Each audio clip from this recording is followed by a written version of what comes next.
आप सभी को नमस्कार। चलिए शुरू करते हैं।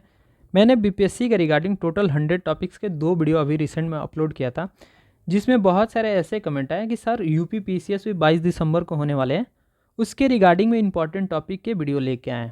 तो मैंने क्या किया, मैंने 2018 से लेके 2023 के सारे पेपर को एनालाइज करके ये देखा, टोटल 93 के आसपास टॉपिक हो रहे हैं, जिसमें मोर देन 100 के आसपास क्वेश्चन पूछे जाते हैं, यानी मोर देन 130 मार्क्स के क्वेश्चन पूछे जाते हैं। ठीक है, तो आज हम 3 सब्जेक्ट डिस्कस करेंगे, जिसमें हिस्ट्री, पॉलिटी, इकोनॉमी, और इनके सबसे पहले हम वेटेज के ऊपर बात करेंगे, फिर इंपॉर्टेंट टॉपिक के ऊपर बात करेंगे, फिर मैं एक टॉपिक अपने तरफ से ऐड कर रहा हूँ कि आपको नेक्स्ट 30 डेज़ में डेली टारगेट कैसा होना चाहिए, मैंने डेली टास्क आपके लिए देने वाला हूँ। ठीक है, तो एक एक करके सबसे पहले वेटेज डिस्कस कर लेते हैं।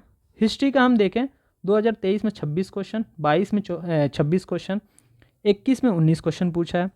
इसमें भी एंशियंट को अगर देखें, 23 में 9, मिडिवल से 8, मॉडर्न से 9। उसके बाद 22 में देखें, एंशियंट से 9, मिडिवल से 7, फिर मॉडर्न से हमने देखा 10 क्वेश्चन पूछा है। 19 में देखें, एंशियंट से 2 क्वेश्चन पूछा है, मिडिवल से 5, मॉडर्न से 12 क्वेश्चन। ठीक है, यहाँ मॉडर्न का थोड़ा वेटेज ज़्यादा है, और मॉडर्न के ऐसे क्वेश्चन होते हैं कि काफ़ी इजी होते हैं। एंशियंट मिडिवल के ऐसे क्वेश्चन होते हैं जो मतलब डीप नॉलेज की ज़रूरत होती है, तब जाके वो मैक्सिमम क्वेश्चन सॉल्व होते हैं। लेकिन मॉडर्न को आपको अगर आपने पढ़ा है तो वो इजीली आपसे सॉल्व हो जाएंगे। तो सबसे पहले हम मॉडर्न हिस्ट्री कंप्लीट करेंगे, उसके बाद हम एंशियंट हिस्ट्री कंप्लीट करेंगे, उसके बाद हम मिडिवल हिस्ट्री कंप्लीट करेंगे। ठीक है, फिर पॉलिटी की वेटेज देखें तो यहाँ पे देखेंगे 23 क्वेश्चन पूछा 23 में, 19 पूछा 22 में, 14 पूछा 21 में। फिर इकोनॉमी में मैं एक चीज़ बताना चाहता हूँ कि 22 क्वेश्चन आपने देखा है, इसमें 50% स्टैटिक रहता है और 50% करेंट अफेयर रहता है। ठीक है, तो इस बात को कंसीडर कीजिएगा कि इकोनॉमी से स्टैटिक पोर्शन के क्वेश्चन कम होते हैं। ठीक है, और स्टैटिक पोर्शन में जो कोर स्टैटिक होते हैं इकोनॉमी के, उनके क्वेश्चन बहुत कम, मतलब न के बराबर पूछे जाते हैं। ठीक है, सारा थिंकिंग बेस्ड क्वेश्चन रहते हैं, लॉजिकल, जो आप इजीली सॉल्व कर पाएंगे अगर आपको मतलब इकोनॉमिक्स में नॉलेज है तो। मतलब कोर इकोनॉमी से कुछ भी नहीं पूछा, जैसे कि मनी मार्केट हो गया, फिर मॉनेटरी पॉलिसी, इनसे क्वेश्चन आपको देखने के लिए बहुत कम मिलेंगे। अब हम आ जाते हैं एक एक करके सारे सब्जेक्ट के टॉपिक डिस्कस करते हैं। सबसे पहले एंशियन हिस्ट्री की, तो एंशियन हिस्ट्री से मैंने देखा इंडस वैली सिविलाइजेशन से हर साल क्वेश्चन पूछा है। वैदिक सिविलाइजेशन से भी ऑलमोस्ट हर साल क्वेश्चन पूछता है, नहीं तो कभी एक साल स्किप कर देता है। मौर्यन गुप्ता एम्पायर से भी क्वेश्चन काफ़ी पूछे हैं। बुद्धिज़्म और जैनिज़्म से मैंने बहुत कम क्वेश्चन देखा है, लेकिन ये टॉपिक मैंने इसलिए ऐड किया, ये काफ़ी इंपॉर्टेंट टॉपिक है।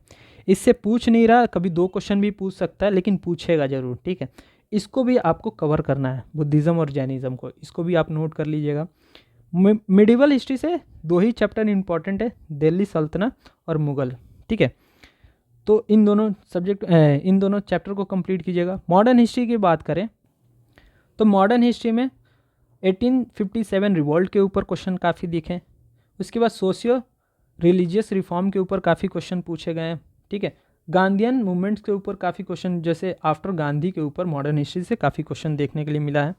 उसके बाद रिवोल्यूशनरी मूवमेंट्स के ऊपर क्वेश्चन देखने के लिए मिला है। फिर उसके बाद बहुत सारे क्वेश्चन मुझे गांधी सेशन से क्वेश्चन मिले हैं, जिनसे प्रेसिडेंट के ऊपर पूछा गया है गांधी सेशन के। उसके बाद कहाँ कहाँ हेल्ड हुआ है, कौन कौन से ईयर में, इसके ऊपर, उसके अंदर कौन कौन से रेजोल्यूशन लिए जाते थे, उसके ऊपर बहुत सारे क्वेश्चन, मतलब क्रोनोलॉजी के हिसाब से क्वेश्चन पूछा गया कांग्रेस सेशन के ऊपर। ठीक है, उसके बाद गवर्नर जनरल का भी ये है कि इंपॉर्टेंट वर्क्स के ऊपर क्वेश्चन पूछे गए हैं। उसके बाद बुक्स और न्यूज़पेपर के ऊपर क्वेश्चन पूछे। ये 2 चैप्टर है ना, इसको आप क्या कीजिएगा, मॉडर्न हिस्ट्री का स्पेक्ट्रम उठाइए और उसमें जो अपेंडिसेस दिए गए हैं उससे पढ़ लीजिएगा। ठीक है, काफ़ी इंपॉर्टेंट वहाँ से आपका कवर हो जाएगा।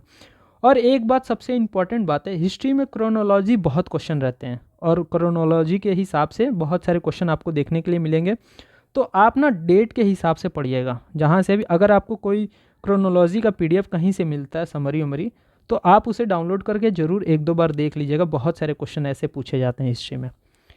फिर आ जाते हैं हम पॉलिटी के लिए। तो पॉलिटी के लिए सबसे इम्पॉर्टेंट पहला चैप्टर है, जैसे आपने देखा होगा कि 1773 एक्ट से लेके 1947 एक्ट यहाँ से क्वेश्चन एक हमेशा रहता है, एक साल मतलब एक क्वेश्चन हर साल रहता है। उसके बाद प्रीएम्बल से मतलब हर दूसरे साल एक क्वेश्चन पूछा जाता है, लेकिन काफ़ी छोटा चैप्टर है, आप इसे इजीली कर लेंगे, ठीक है।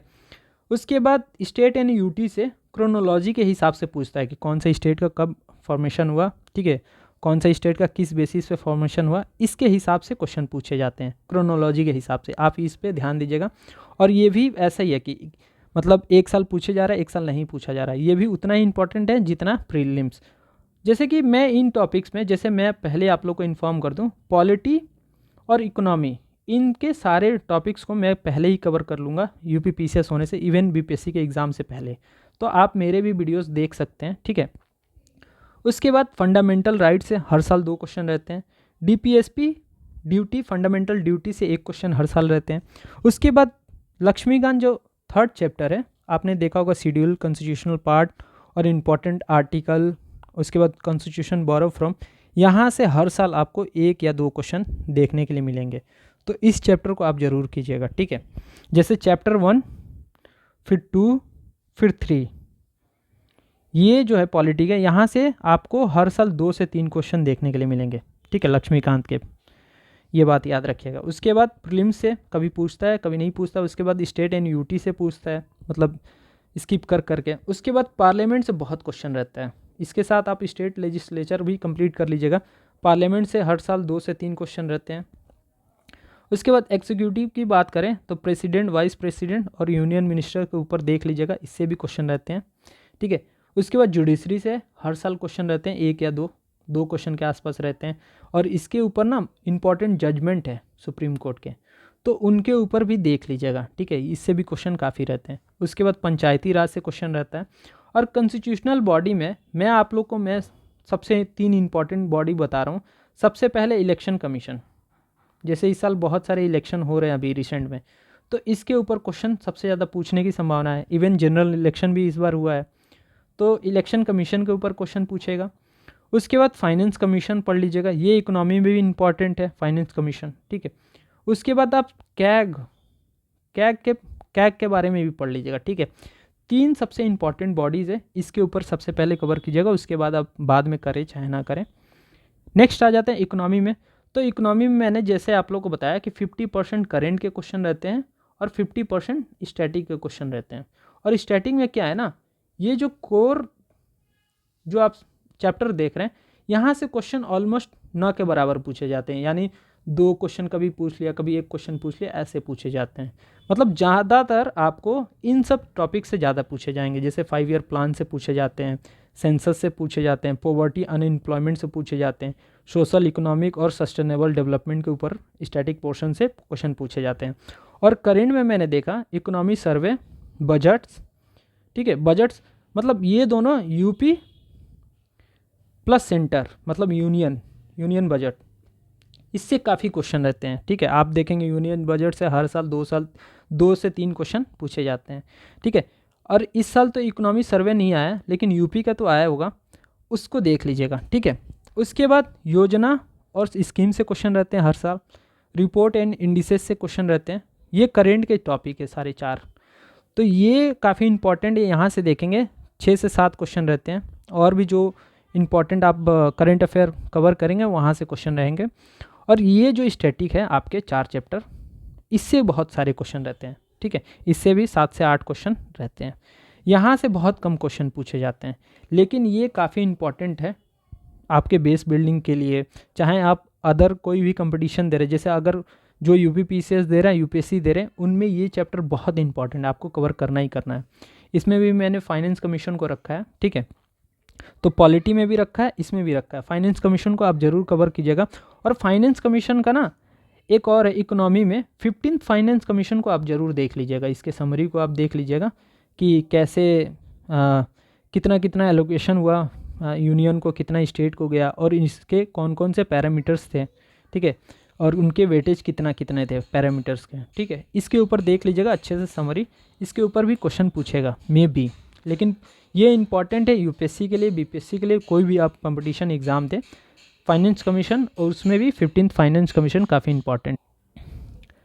अब आ जाते हैं थोड़ा सा डेली टास्क के ऊपर बात करते हैं कि आपको कैसे करना चाहिए। आपको सबसे पहले क्या करना चाहिए कि यूपी पीसीएस प्लस यूपीएससी के पीवाईक्यू डेली जो भी टॉपिक पढ़ रहे हैं उसके रिगार्डिंग आप 40 से 50 क्वेश्चन या 30 से 40 क्वेश्चन आप डेली सॉल्व करें एमसीक्यू।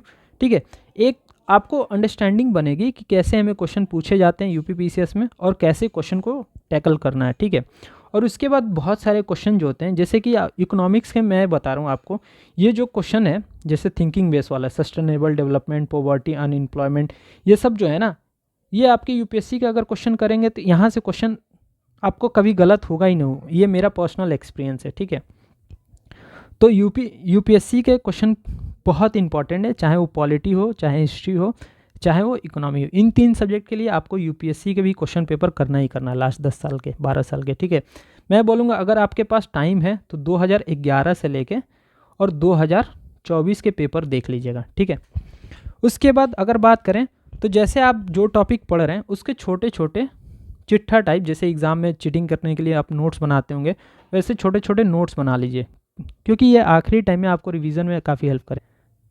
उसके बाद अगर बात करें तो आपको क्या करना है, हर तीसरे दिन एक फुल मॉक टेस्ट दे लीजिए। मैं यही बोलूँगा, आपका ये टारगेट रहना चाहिए कि आपको 6 से 7 मॉक टेस्ट फुल जीएस के प्लस आपको 2 से 3 सीसेट के मॉक टेस्ट आप ज़रूर दीजिए एग्ज़ाम से पहले। ठीक है, उसके बाद क्या करना है, आपको टाइम वेस्ट नहीं करना, फालतू की स्ट्रैटेजी हो, चाहे ये इन्फॉर्मेशन मिला, ऐसे बहुत सारे वीडियोस अपलोड होते हैं बीपीएससी के रिगार्डिंग, चाहे यूपी पीसीएस के लिए, तो उसके ऊपर आपको नहीं जाना है। आपको चुपचाप अपने प्रिपरेशन करना है, अपना एक टॉपिक डिसाइड कीजिए, बुक डिसाइड कीजिए, दैट्स इट, और कुछ नहीं करना। पढ़ते रहिए, जितना आप पढ़ सकें पढ़ें। ठीक है, उसके बाद अपने हेल्थ को भी काफ़ी इंपॉर्टेंट दें और स्लीप साइकिल को डिस्टर्ब ना होने दें, अच्छे से पढ़ाई करें। चलते हैं, नेक्स्ट वीडियो में मिलते हैं। बाय बाय, धन्यवाद।